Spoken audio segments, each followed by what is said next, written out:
Good morning, students. Welcome back. Today, our topic is globalization. From 12th class, that is the last chapter from world politics. यहाँ पर हम लोग globalization के बारे में study करेंगे. As you know that is the last chapter from the world politics. जो हमारी फर्स्ट बुक है, लास्ट चैप्टर रहेगा globalization. Globalization का जो टॉपिक है that is the second part. ये सेकंड पार्ट हम लोग स्टार्ट करेंगे यहां से. In first part that you have to be discussion about the meaning of globalization and you have also study about globalization का मीनिंग क्या बताया था. Unification of one country economy with the world economy, that is called globalization. One country की economy को world की economy के साथ जोड़ना, दैट इज कॉल्ड ग्लोबलाइजेशन. उसी को हम लोग ग्लोबलाइजेशन कहते हैं. और ग्लोबलाइजेशन का जो प्रोसेस होता है उसमें सबसे बड़ा रोल किसका होता है? ट्रेड का. ट्रेड में हम क्या करते हैं? Export and import. एक्सपोर्ट और हम इंपोर्ट करते हैं. तो ये जो एक्सपोर्ट इंपोर्ट किया जाता है इसी के द्वारा जो इकोनॉमी होती है आपस में कनेक्ट हो जाती है. इसी को हम लोग यूनिफिकेशन ऑफ इकोनॉमी कहते हैं. The integration of world market, that is called globalization. Due to globalization the whole world look like a village.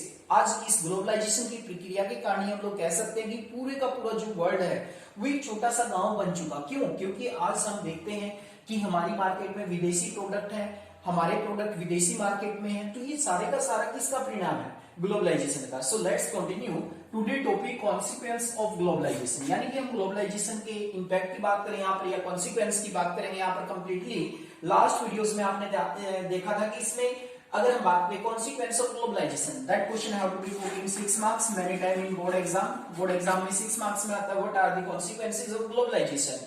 There are 3 points that we have to be discussion here. That first is political consequence, the second is economic consequence. Second economic consequence के बारे में रहेगा. And the third is cultural consequence. इन तीन प्रभाव के बारे में हम लोग यहाँ पर जानेंगे कि हमारी इकोनॉमी ग्लोबलाइजेशन के बाद क्या क्या परिणाम निकले, क्या प्रभाव रहा, कॉन्सिक्वेंस. कहीं ना कहीं ग्लोबलाइजेशन के there are mainly positive and negative impact. So let's continue about the impact.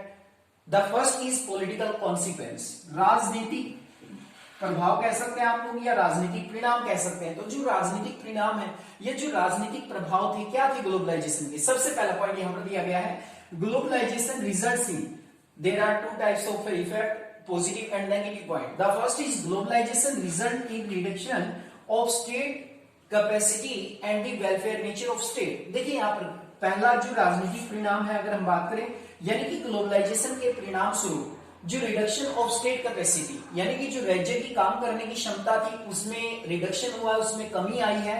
The welfare nature of state, यानी कि राज्य का अगर हम बात करें, ज्यादातर जो नेचर आज के समय में वर्ल्ड में जहां पर डेमोक्रेसी को फॉलो किया जाता है, वेलफेयर नेचर ऑफ स्टेट, कल्याणकारी राज्य, यानी कि पब्लिक हित के लिए जो स्टेट काम करता था कहीं ना कहीं उसमें भी कमी आई है ग्लोबलाइजेशन के परिणाम स्वरूप. यानी कि जो वेलफेयर नेचर था स्टेट का वो चेंज हो गया है.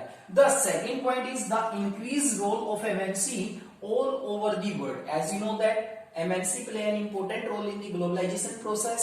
So all these MNC play an important role or increase their role all over the world. MNC की जो importance है या इनका रोल है वो पूरे संसार में बढ़ता जा रहा है. leads to reduction in the capacity of government to take decision.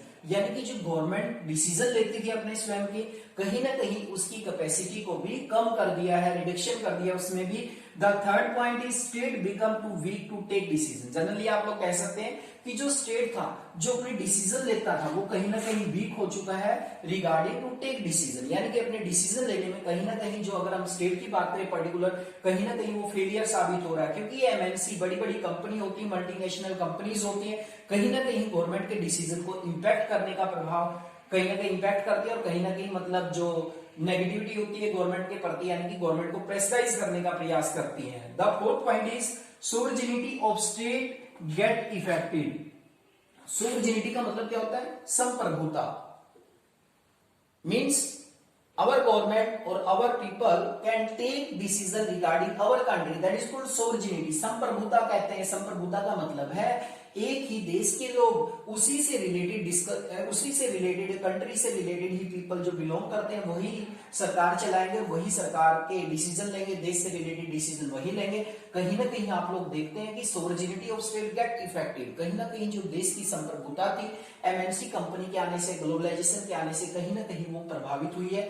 These are the political consequence of the globalization. That is most important point, students. You must have to be remember about the political consequences. All these are the political consequences. कहीं ना कहीं जो राजनीतिक परिणाम है वो हमें देखने को मिले। कहीं ना कहीं वेलफेयर स्टेट का नेचर कम हुआ, एमएनसी का प्रभाव बढ़ने लगा, गवर्नमेंट की डिसीजन लेने की जो पावर है वो कम हुई।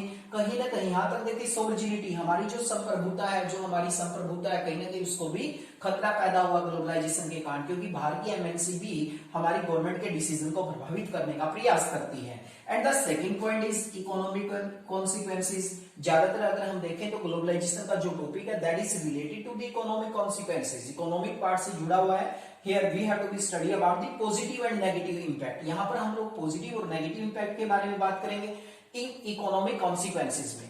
अगर हम बात करें यहाँ पर पॉजिटिव इंपैक्ट की, it create new job opportunity. कहते हैं कि बहुत सारी, यहाँ पर हम लोग पहले पढ़ेंगे इसमें पॉजिटिव इंपैक्ट यानी कि सकारात्मक प्रभाव। ग्लोबलाइजेशन आने से आर्थिक क्षेत्र में क्या फायदे हुए हमें, क्या पॉजिटिविटी आई है। सबसे पहला, it create new job opportunities. कहते हैं कि नई जॉब अपॉर्चुनिटी हमें मिली है।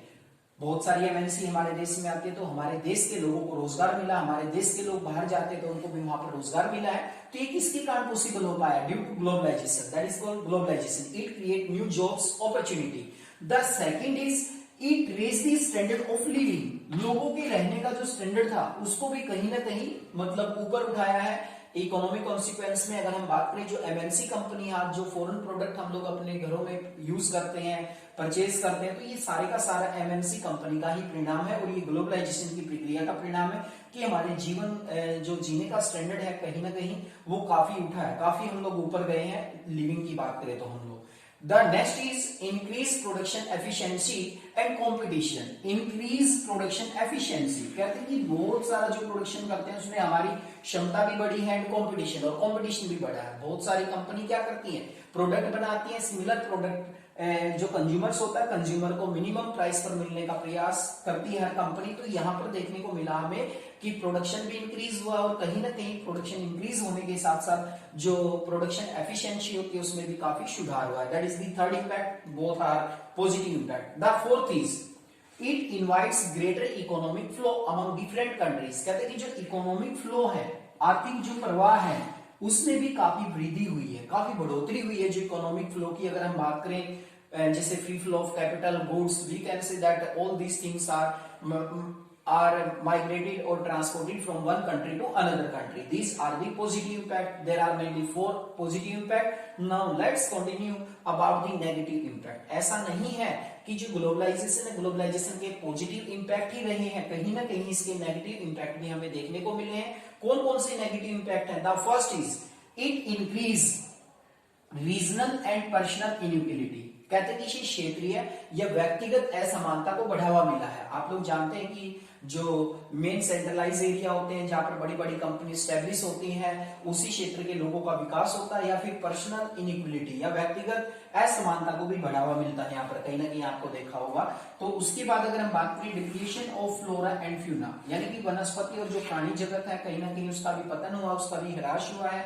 डिप्लीशन ऑफ इन्वायरमेंट, पर्यावरण को भी हम लोग भूल चुके हैं कहीं ना कहीं विकास के नाम पर। On the basis of development that we have to be neglect environment and there is also face the problem of the depletion of environment. That is the most important point. Economic consequences that we have to be study about, positive impact and the negative impact. Positive और negative दोनों impact हमने यहाँ पर study किए। The third is cultural consequences, सांस्कृतिक जो प्रभाव है या सांस्कृतिक जो परिणाम है ग्लोबलाइजेशन के। देखिए यहाँ पर क्या है, संस्कृति कहीं ना कहीं हमारे कल्चर को भी इंपैक्ट करने का प्रयास करती है। अगर हम कल्चर की बात करें, फॉरेन कल्चर को एक कंट्री एडॉप्ट करता है, जैसे हम लोग यहाँ पर बात करते हैं पेप्सी कल्चर की। पेप्सी कल्चर, यहाँ पर हम बात करते हैं जीन्स कल्चर की। जो जीन कल्चर है, all these culture not belong to India, but these are the culture of other country that were adopted by the Indian people. So all these are cultural consequences. The first is people lose their age value and traditions. कहते हैं कि जो लोग हैं वो कहीं ना कहीं अपनी जो एज वैल्यू है, यानी कि जो पुराने समय से जो हमारे मूल्य थे, हमारे जो ट्रेडिशंस थे, जो हमारी प्रथा थी, उनको खो दिया है। अपना ट्रेडिशन है, अपना कल्चर है, अपनी प्रथाएं, हम लोग उनको भूलते जा रहे हैं और कहीं ना कहीं हम लोग जो दूसरे कंट्री हैं, वेस्टर्न कंट्री है, उनका कल्चर एडोप्ट कर रहे हैं कहीं ना कहीं। तो सबसे नेगेटिव इंपैक्ट यही है इसका। The second is the world begin to look more like dominated society. कहते हैं कि जो ज्यादा प्रभावशाली समाज है या जो ज्यादा शक्तिशाली समाज है, पूरा वर्ल्ड यानी कि उन्हीं को देखता है और उन्हीं को फॉलो करता है। It's led to shrinking to rich culture heritage. कहते हैं कि जो कंट्री की सांस्कृतिक विरासत होती है, रिच हेरिटेज होती है, कहीं ना कहीं वो भी दिन प्रतिदिन कम होती जा रही है, खिसकती जा रही है। That is the most important point. This question have to be put in 6 marks. What are the consequences of the globalization? Globalization के क्या प्रभाव है, या what are the consequences of the globalization on India? India के ऊपर क्या प्रभाव पड़े? There are mainly 3 points: political consequences, economic consequences. Economic consequences में अगर हम बात करें, we have talking about the positive and negative impact, and third is cultural consequences, यानी कि सांस्कृतिक प्रभाव। कहीं ना कहीं हमारा जो कल्चर होता है, हमारे ट्रेडिशंस होते हैं, हमारी जो वैल्यूज होती हैं, उसको भी कहीं ना कहीं बाहर का जो इम्पैक्ट है, कहीं ना कहीं बाहर की जो संस्कृति है वो काफी प्रभावित करने का प्रयास करती है। You must have to be remember all these 3 points: political consequence, economic consequence and cultural consequence. There is also a question, what is globalization? Globalization क्या है? What are the positive and negative impact of globalization? Globalization के positive और negative impact क्या है? You can attempt the same question from economic consequences. Here the negative impact, the positive impact. There are given 4 points and there are given 3 points. All of these you can explain in detail. That is detailed question related to consequence or impact of globalization, positive and negative impact. That is most important, students. You must have to be remember about the globalization. That is the last chapter from your political science book, from world politics, globalization. Globalization mean वैश्वीकरण, world की economy का integration करना, उसको जोड़ना, that is called globalization. There are mainly 2 components, trade and MNC, which have to be connected the world economy. That is the most important topic. You must have to be remember this.